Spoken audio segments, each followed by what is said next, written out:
कथा ब्रह्मांडनायकाची श्री स्वामी समर्थांची भाग 20. आणि काय चमत्कार. संबंध मंदिर आतून बाहेरून शेकडो हजारो दीपांनी उजळू लागले. जणू कार्तिक पौर्णिमेच्या रात्रीची दिव्यांची आरास होती. लख्ख प्रकाश पसरला. मंदिरात योगीराज व हुसेनसाब दोघे जणच होते. भगवती समोर योगीराज उभे राहिले व त्यांनी अलख पुकारला. भगवती सप्तशृंगी आई तिच्या 18 आयुधांसहित प्रकट झाली. तिचा आनंद गगनात मावत नव्हता. प्रत्यक्ष चंद्रमौळी त्रिपुरारी परमात्मा तिच्या भेटीस आज आला होता. हुसेनसाबही कोप्यात उभा राहून हे दृश्य पाहत होता. त्याच्या 84 लक्ष योनींचा फेरा आता संपणार होता. त्याच्या अंगाला कापरे भरले होते व चेहऱ्यावर घाम होता. भगवतीने योगीराजांसाठी आसन निर्माण केले व त्यांना स्थानापन्न होण्याची विनंती केली. योगीराजांनी भगवतीस सांगितले की आज तुझ्या कृपेस पात्र होण्यासाठी मी या हुसेनसाबला घेऊन आलो आहे. तो तुझ्या दरबारात नादस्वर्म वाजवणार आहे. हुसेनसाबला काही सुचत नव्हते. शेंदूर खाऊन घसा व छातीतला दम गेला होता आणि हे बाबाजी नादस्वर्म वाजवण्यास सांगत होते. योगीराज त्याला हसून म्हणाले, बैठो. योगीराजांनी खांद्यावरची झोळी काढली व त्यातून एक खलबत्ता काढला. योगीराज हुसेनसाबला म्हणाले, लाव वो पत्ते जो तुमने रास्ते में लिए हैं. हुसेनसाबने 7-8 विड्याची पाने योगीराजांना दिली. योगीराजांनी झोळीत हात घालून चुना, सुपारी, कात, लवंग, जायफळ, अरील, केशर, मसाला, बदाम, कापूर, वेलदोडे व खोबरे काढून खलबत्त्यात टाकले. हुसेनसाब पाहतच राहिला. भगवतीच्या आनंदास पारावार नव्हता. आज परमात्मा स्वतः तिच्यासाठी 83 विडा तांबूल बनवत होते. योगीराजांनी खलबत्त्यात तांबूल कुटून हुसेनसाबने दिलेल्या विड्याच्या पानात भरला व स्वहस्ते भगवतीच्या मुखात भरविला. परमात्मा व परमेश्वरीची ती लीला अद्भुत होती. भगवतीचे तांबूलाने रंगलेले ओठ योगीराज कौतुकाने पाहत होते. योगीराजांनी हुसेनसाबला नादस्वर्म घे व सेवा बजाव असे म्हणाले. हुसेनसाब असहाय्य नजरेने योगीराजांच्या कडे पाहू लागला.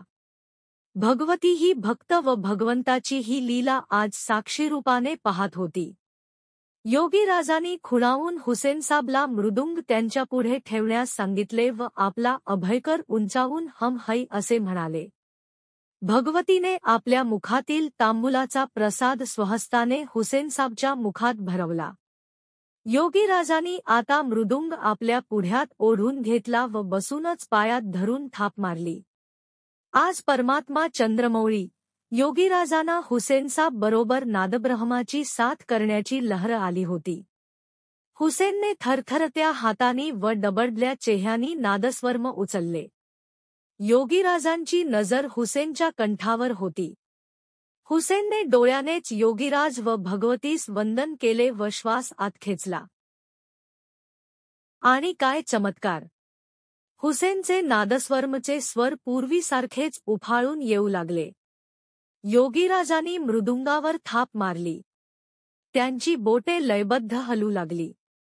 परमात्म्याच्या थिरकत्या मृदुंगावरील बोटातून उठणारे नादब्रह्म हुसेनच्या नादस्वर्मला साथ देऊ लागले.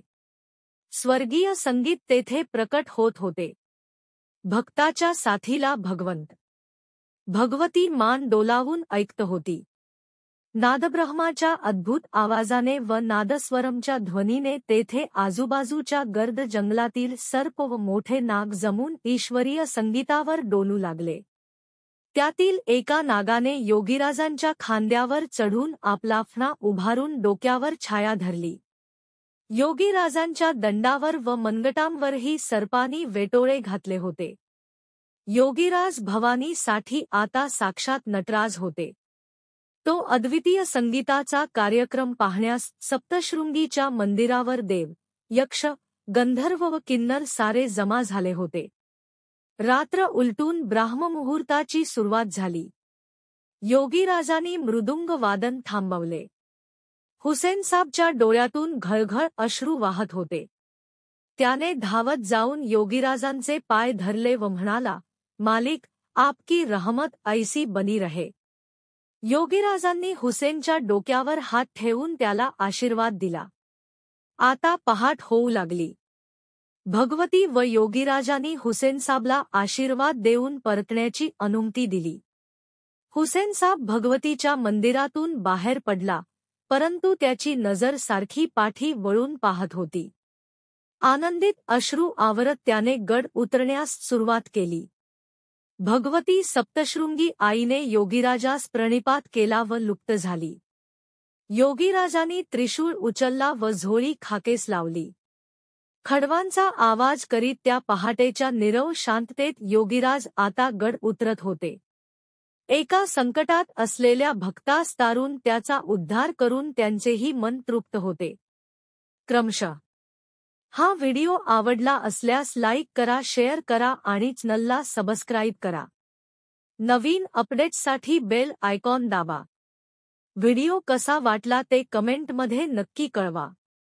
माझे व्हिडिओ रोज पहा आणि भक्तिरसात सहभागी व्हा. आपल्या प्रेम आणि समर्थनाबद्दल मनःपूर्वक धन्यवाद. श्री स्वामी समर्थ.